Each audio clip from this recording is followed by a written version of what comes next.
versículo de número 14. A minha tradução é um pouco diferente, mas o sentido é o mesmo. Quem não tiver com Bíblia aí, quem puder auxiliar quem estiver sem, vai nos dizer assim: escrevi a vocês, filhinhos, porque conheceram o Pai. E escrevi a vocês, pais, porque conhecem aquele que existia desde o princípio. E escrevi a vocês, jovens, porque são fortes. E a palavra de Deus permanece em seu coração. E por isso vocês venceram o maligno. Louvado seja o nome do Senhor.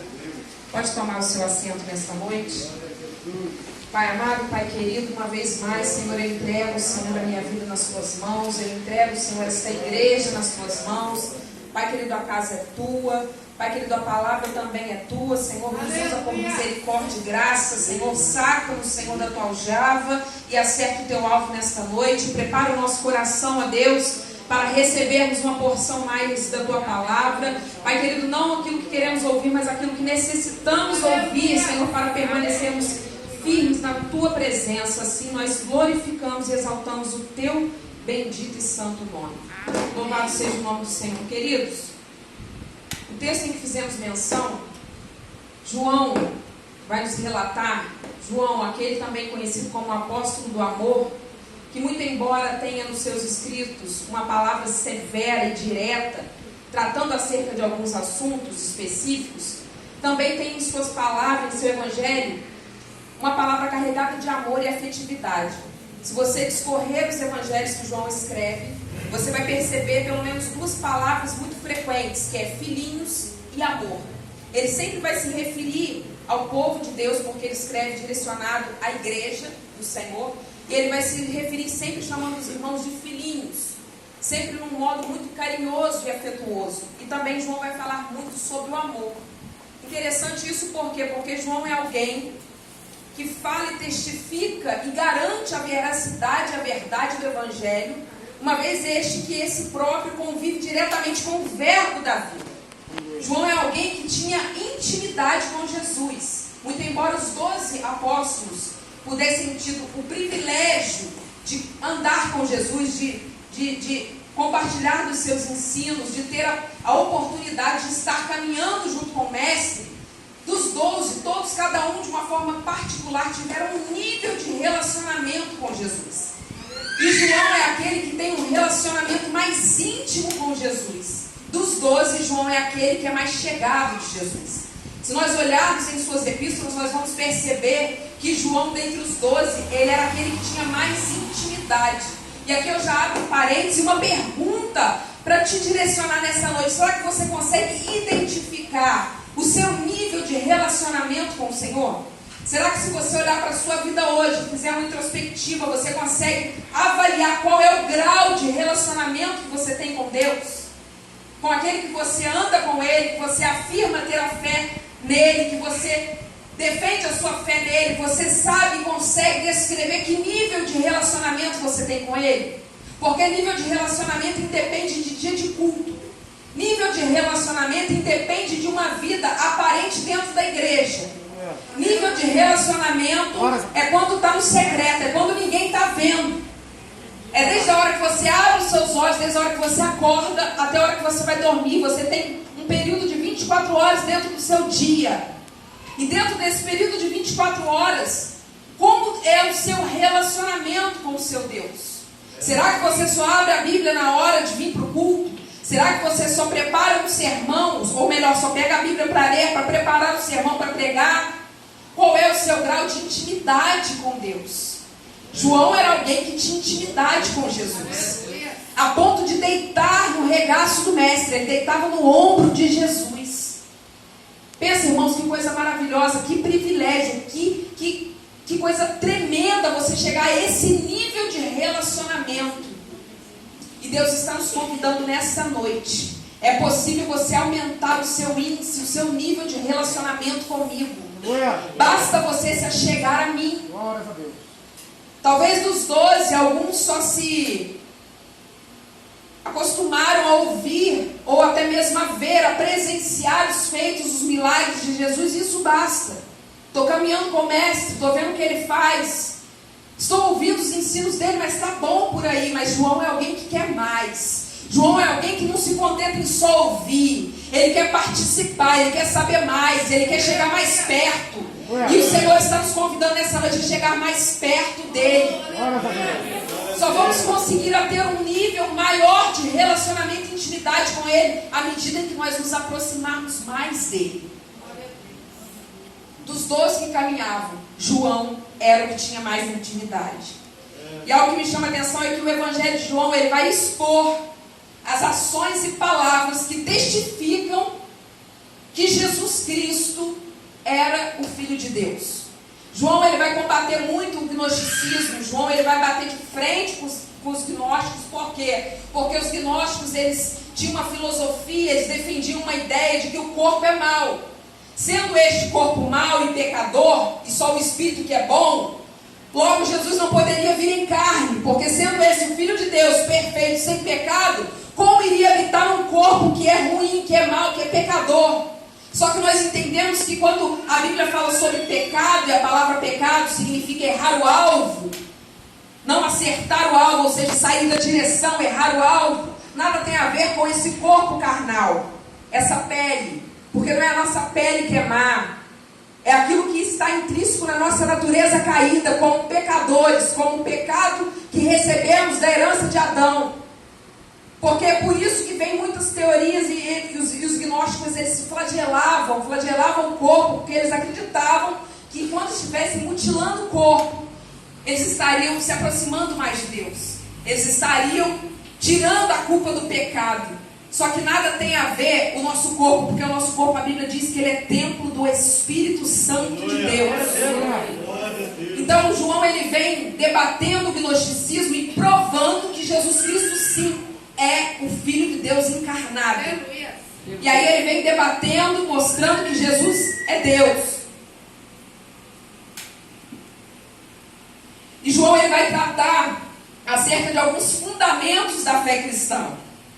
O propósito do Evangelho de João é mostrar a importância de alguns fundamentos, a saber, que tenhamos comunhão com o Pai, com o Filho e também com os outros. Se você discorrer a epístola, você vai ver que ele vai começar iniciando, dizendo isso, que nós precisamos aprender a desenvolver essa comunhão com Deus, porque não podemos afirmar que temos comunhão com o Pai se não tivermos com o Filho. Uma coisa está atrelada e ligada à outra. E por terceiro, ele vai dizer, não podemos afirmar que temos comunhão com Deus e com o Filho, senão com o Pai e com o Filho, se não temos com o nosso próprio irmão. É uma hipocrisia eu afirmar que eu sirvo a Deus, que eu sou de Deus, que Deus é comigo, sendo que eu negligencio a minha comunhão com o meu irmão, sendo que eu ignoro a comunhão que eu devo ter com o meu irmão, com o meu semelhante.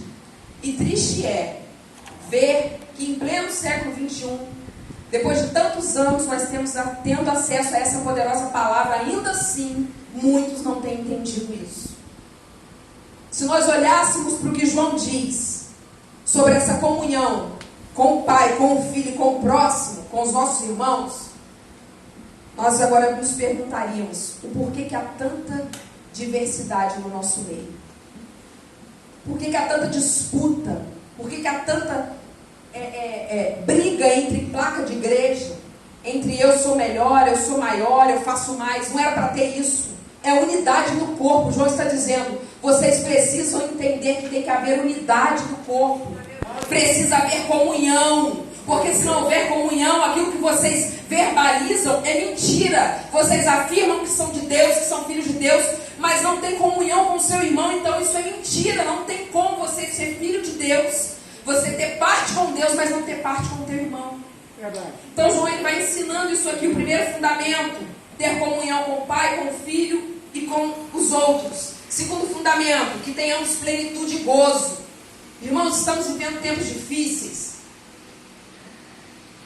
E se pararmos para observar a quantidade que tem crescido assustadoramente de problemas psicossomáticos, problemas que são enfermidades da alma. Problemas como síndrome do pânico, depressão, problemas emocionais gravíssimos que não tem atingido lá fora, tem atingido gente de dentro da igreja, liderança. Pessoas que possuem cargos dentro das igrejas. E por que isso acontece? Sendo que a Bíblia, a palavra de Deus, nos aponta para plenitude e gozo. Paz de espírito, aquele que recebe a Cristo, ele passa a ter a paz que excede todo entendimento. Então, como a gente pode viver nessa gangorra, altos e baixos? Ora eu estou deprimido, ora eu estou querendo me matar, ora eu estou querendo abandonar a igreja, abandonar minha fé, porque alguém me contrariou dentro da igreja, mas ora eu estou afirmando que eu sou de Deus. A gente não pode viver cocheando em dois pensamentos. Precisamos nos posicionar e entender quem servimos e quem nós somos em Deus. Quando nós descobrimos quem nós somos em Deus, passamos a viver a veracidade desta palavra, não somente de leitura, mas de prática. Maravilha. Porque o que se trata não é o quanto nós conhecemos da Bíblia lida. Eu li 10, 15, 20 vezes a Bíblia inteira. A pergunta que nos norteia nessa noite é: o quanto você tem colocado em prática daquilo que você já leu?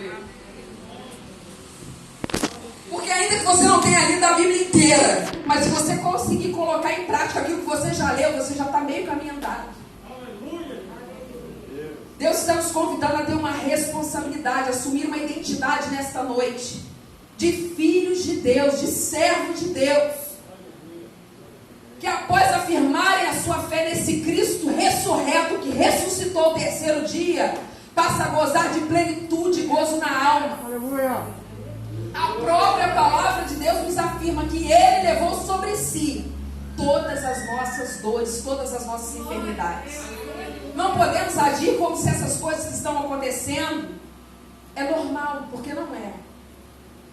Não estou aqui ignorando a ciência, não estou aqui ignorando os profissionais da área da saúde, não. Só que nós sabemos que a origem está no pecado. A origem de toda doença, de toda enfermidade, de toda doença da alma, de toda doença que fragiliza o emocional do ser humano, está no pecado. E o pecado tem que ser tratado, para que nós venhamos a gozar da plenitude do Espírito Santo de Deus. Nós precisamos ser libertos em Cristo Jesus. São doenças da alma. Terceiro ponto que João vai tratar acerca dos fundamentos da fé cristã. Ele vai nos aconselhar para que não pequemos. Ele vai dizer, temos Jesus, que é fiel advogado, justo, para nos perdoar de todos os nossos pecados, porém, não pequeis. Ele vai nos dar uma orientação: evite de pecar. Eu costumo dizer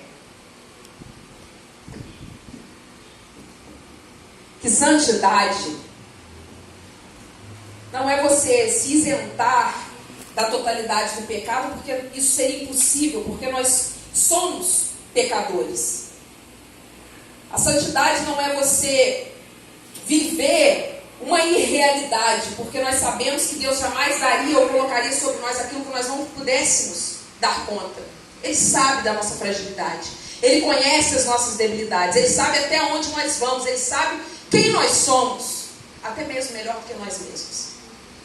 Talvez você vai ser pego em alguma situação que depois que você ter uma atitude, você vai falar assim: puxa vida, eu nunca imaginei que eu fosse fazer aquilo. Porque nem você mesmo se conhecia tão bem quanto Deus te conhece. Deus, Ele te conhece no íntimo. Ele sabe quais são as suas atitudes, ainda mesmo de você pensar em fazê-las. Ele já sabe. A sua onisciência é capaz de detectar tudo que nós vamos falar ou fazer antes mesmo de nós abrirmos a boca. Então ninguém pega Deus de surpresa. Ninguém surpreende a Deus, porque Ele é Senhor e conhecedor de todas as coisas. Ele sabe que nós somos pecadores, que somos falhos, mas Ele nos deu o Espírito Santo, oh glória. O Espírito Santo para nos auxiliar nessa trajetória enquanto aqui estivermos. Ele disse: olha, se eu venci o mundo, vocês também vencerão. Porque Ele veio em carne, Ele veio e nos provou que é possível sim se separar do pecado. A santificação, a santidade nada mais é do que isso: eu me separar do pecado. É eu ver o pecado e me desviar dele, me desviar do mal.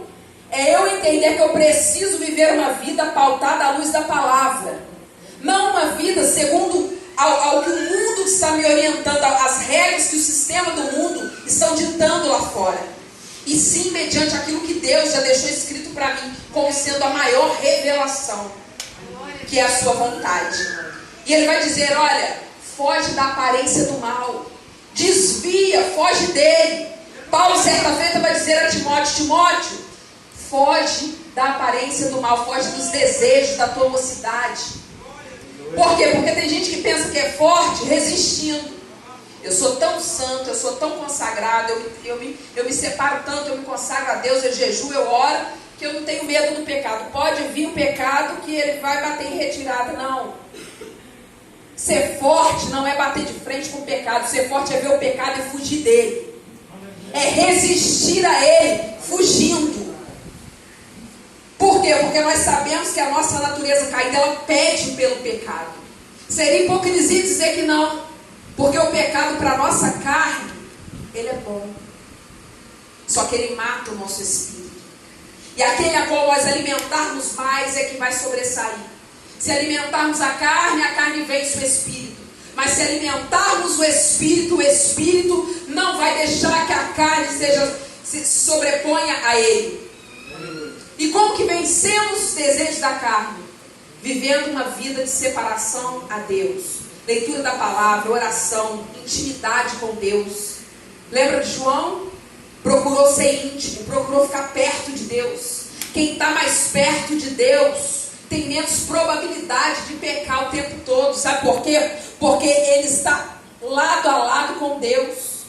E Deus é santo. Então quando você anda com Deus, você tem o maior referencial de santidade.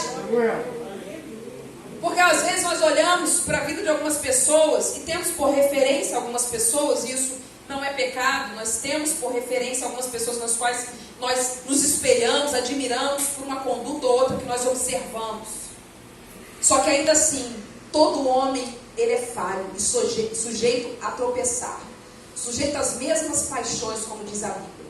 Mas o nosso maior referencial, aquele que nunca vai nos decepcionar, aquele que nunca vai nos fazer ficar frustrados, é o Senhor Jesus, porque Ele é perfeito, Ele é santo, e Ele nos convida a ser santos como santo Ele é, nos separar do pecado. Ele vai dizer, olha, se esforça para não pecar. O pecado é óbvio que a gente sabe que ele vem, é natural, mas não é normal. Eu não posso me conformar com o pecado. Eu sou pecador mesmo, então a minha natureza é pecadora, então eu vou pecar. E Deus vai me perdoar. Não. Eu não acredito naquele pecado casca de banana, que eu não vi, passei por ele, escorreguei sem querer, não. O Espírito Santo está aqui como um alarme para nós, soando a cada minuto que nós estamos caminhando. Ele está como um bip, um alerta, dizendo, olha, cuidado, perigo, ali ó, uma seta ali apontando para o mal. Nós só vamos em direção a ele se nós quisermos. O Espírito Santo, ele está nos convencendo a todo instante do pecado, da justiça e do juízo. Ele está nos direcionando e nos mostrando a rota pela qual nós temos que passar. Portanto, João vai dizer, terceiro fundamento, não pequeis. Se esforça para não pecar. Mas e aí, pequei, irmã, e agora? Vou pular da ponte, vou me suicidar, porque já não tem jeito para mim? O diabo vai me acusar? Certamente que sim, ele vai te acusar. Só que a palavra de Deus também diz que todo aquele que confessa e abandona, alcança de Deus a misericórdia. Nós temos, todavia, um advogado justo que é Jesus. E Ele está ao lado de Deus Pai Todo-Poderoso, advogando a nossa causa. Então, portanto, quando pecar, dobra o teu joelho, entra em contato com o Pai, peça perdão. Mas de coração, irmão, não é remorso não, é perdão, é arrependimento. Porque eu entendo que quem se arrepende não comete de novo. Sim ou não? Quem se arrepende de verdade, genuinamente, não comete de novo. Eu posso cometer outro tipo de pecado, mas aquele do qual eu confessei e me arrependi, nunca mais. Ficou para trás. Nunca mais. A gente só torna a ter pecados recorrentes quando nós não nos arrependemos, quando nós só temos remorso. Até nos emocionamos, choramos, ficamos envergonhados. Mas se não houver arrependimento, você cai na mesma coisa de novo. Então João está dizendo, não pequeis. Quarto fundamento, ele vai nos advertir contra os enganadores. João já sabia que levantariam aqueles que seriam falsos mestres, aqueles que ensinariam heresias, aqueles que iriam enganar até mesmo com sinais. mas isso acho que não tem no nosso tempo não, tem? Acho que era só naquele tempo. Isso está aí, irmãos, em todo qualquer lugar. A gente não está aqui para falar de denominação, até porque isso é antiético, não estamos aqui para questionar liturgia de culto nenhum, mas a gente vê cada bizarrice por aí afora. Gente usando o nome de Deus, transformando o culto que é para ser um culto para o Senhor em ação e glorificação a Deus, tirando a primazia do culto que é a palavra de Deus, tirando o culto cristocêntrico para colocar um culto antropocêntrico, onde a glória é do homem, onde é o homem que é o poderosão, é o homem que faz e acontece. E tantas demonstrações falsas de poder. Para quê? Para atrair o público. Quando na verdade o evangelho por si só, ele não precisa de atração.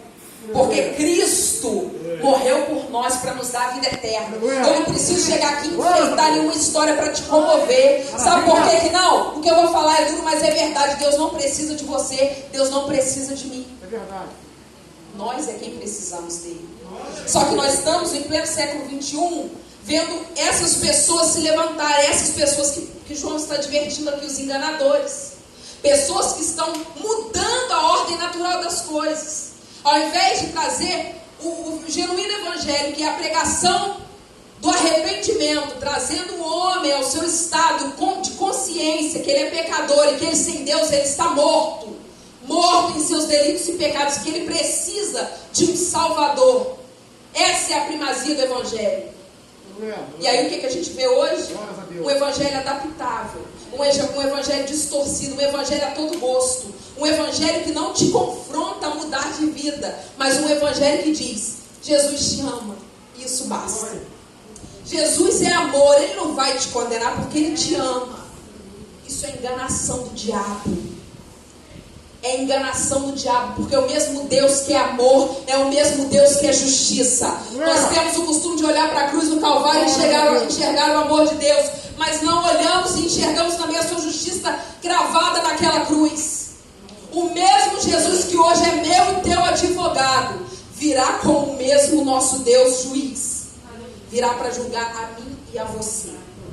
Portanto, não se engane com esse evangelho que fica como está. Porque Jesus te ama. Jesus ele te ama sim, mas ele abomina o pecado. E mesmo ele nos amando, ele não tem parte com o pecado. Ele continua não aceitando o pecado. Então entenda que a fala de João ela vai se complementando. Primeiro ele diz: olha, não pequeis, mas se pecar tem um advogado. Só que olha, não permaneçam no pecado. Vão vir pessoas por aí enganando vocês, dizendo que nada tem a ver. Em outras palavras, conjecturando, João está dizendo: olha, vai vir um pessoal aí que vai falar que nada tem a ver, pode tudo, vai do seu coração, porque Jesus é amor. Foge deles, porque são enganadores.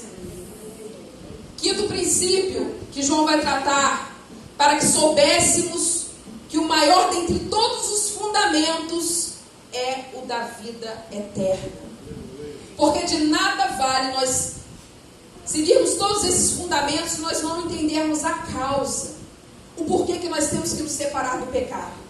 O porquê que nós estamos aqui. Perguntas que norteiam nossa mente facilmente. Quem eu sou? De onde eu vim? Por que estou aqui? Para onde irei? São perguntas que constantemente norteiam a nossa mente. Só que você, sendo salvo em Cristo Jesus, você precisa saber. Você precisa ter essa resposta, essa convicção dentro de você. Que Deus te chamou com um propósito. Deus te criou com um propósito. Talvez você pense que você é obra do acaso. Que você veio por coincidência para essa vida. Quantas pessoas eu já vi falando: minha vida é só sofrimento. Eu não sei o que eu estou fazendo nessa vida. Eu não sei por que eu vim para cá. Não. Ainda teu pai e a tua mãe podem não ter te planejado. Talvez tentaram te abortar. Talvez tentaram te abandonar. Talvez você pense que você é fruto do acaso ou coincidência. Mas eu quero te dizer nessa noite que não existe coincidência. Não existe acaso. Existe propósito de Deus. Se você está aqui é porque Deus quis que você viesse a este mundo. Deus, Ele te deu a vida, te deu sopro, fôlego de vida. Porque antes de estarmos dentro do ventre da nossa mãe, Ele já nos conhecia. Não conhecia que Ele disse a Jeremias? Antes, Jeremias, de ser formado no ventre da tua mãe, eu já te conhecia. Isso é muito profundo, isso vai além da nossa compreensão. Pensa um ser que ainda nem veio à existência e Deus já o conhece, oh glória. Deus, Ele já te conhece, Ele já te conhecia antes mesmo de você existir. Então você não é vítima da circunstância, você não é um coitadinho que veio no mundo para sofrer, não. Você veio com um propósito determinado por Deus. Talvez você só precise se encontrar nisso tudo. Talvez você ainda não sabe quem você é no meio dessa situação toda. E Deus está te alertando e te convidando nessa noite. Aprenda a se conhecer a partir de mim. Porque eu te chamei com um propósito específico. Ter relacionamento comigo. Glorificar o meu nome através da sua vida. E aí, isso já responde essa pergunta. Para que eu vim? Por que estou aqui? Porque tenho um propósito a cumprir aqui. Para onde irei? E esse para onde irei é o que o João vai tratar no final. Ele vai dizer, olha, a vida eterna. A suma de todos esses fundamentos aqui, o principal deles é a vida eterna. Porque se fizermos, e por mais que fizermos nessa vida aqui, se não estivermos pensando na vida eterna, de nada adianta, irmãos. Jesus mesmo vai dizer em um dos seus evangelhos, Ele vai dizer, olha, naquele grande dia muitos dirão, Senhor, em teu nome eu profetizei, em teu nome eu expulsei demônio, em teu nome eu preguei, eu fiz tantas coisas. E Jesus vai dizer para eles, apartai-vos de mim que eu não vos conheço. Quando Jesus diz isso, Jesus não está se referindo que Ele não conhece, porque acabamos de dizer que Ele nos conhece muito mesmo antes de termos nascido. Esse termo aqui, eu não vos conheço, Jesus está dizendo em outras palavras, eu não tenho parte com você. É forte isso.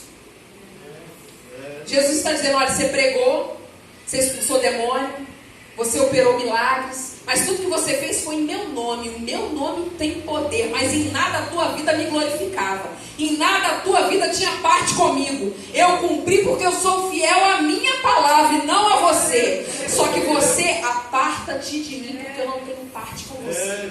Isso é duro, irmão. Mas é a Bíblia que está dizendo que vai ser assim. Tem muitos que acham que vão estar naquele grande dia e não vão estar. Por quê? Porque acham que é só viver uma vida de aparência. Só que o Senhor está dizendo para nós nessa noite, eu quero além da aparência. Eu quero uma vida de intimidade. Uma vida de não demonstração para que as pessoas vejam o que você é. Mas que eu saiba o que você é em mim. Pense na sua vida eterna. Tudo que nós fazemos aqui, nós temos que estar sempre pensando com os olhos fitados no céu. Sempre pensando, meu Deus, o céu me aguarda. Porque por mais que muitos vivam como se Jesus não fosse mais voltar, e Noé, ele advertiu sobre isso. Ele disse. Por quê? Porque quando ele começou a pregar, dizendo que haveria o dilúvio, que haveria uma destruição, uma limpa na terra, o povo ria da cara de Noé. Nunca havia chovido. O povo falou, o senhor está doido. E Mateus vai descrever sobre isso, vai dizer, assim como na vinda do Filho do Homem será, assim como no tempo de Noé será na vinda do Filho do Homem. Muitos estarão comendo, bebendo, dando-se em casamento. O que isso quer dizer? Muitos estarão desapercebidos, estarão vivendo suas vidas aqui, ó, naturalmente, normalmente, como se Jesus não fosse voltar. E aí ele vai vir como um abrir e fechar de olhos. E quando ninguém estiver esperando, ele virá. Ninguém sabe o dia nem a hora. É por isso que nós, quando igreja, devemos estar preparados. João, ele escreve à igreja e ele está dizendo, olha, estejam atentos quanto à vida eterna de vocês, porque a qualquer momento ele vem.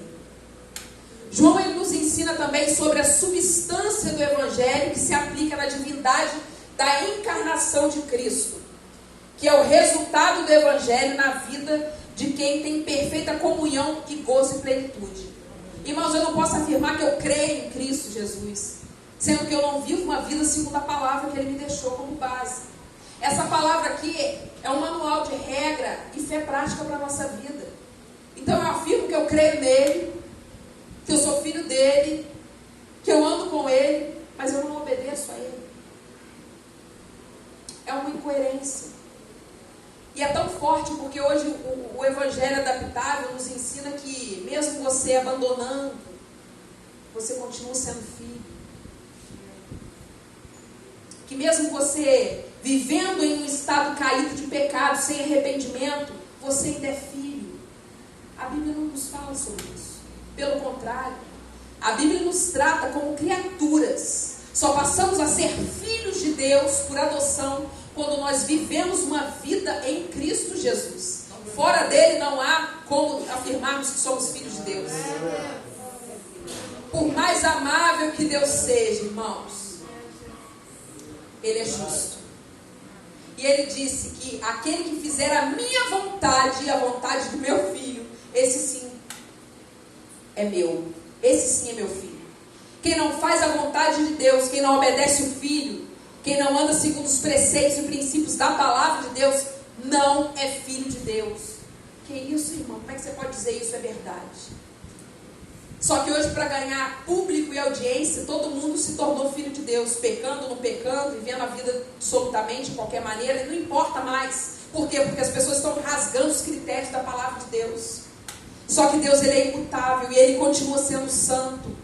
E a sua palavra continua também sendo santa, tendo os seus preceitos e valores, que são inegociáveis. Pode passar o tempo que for, os princípios de Deus são inegociáveis.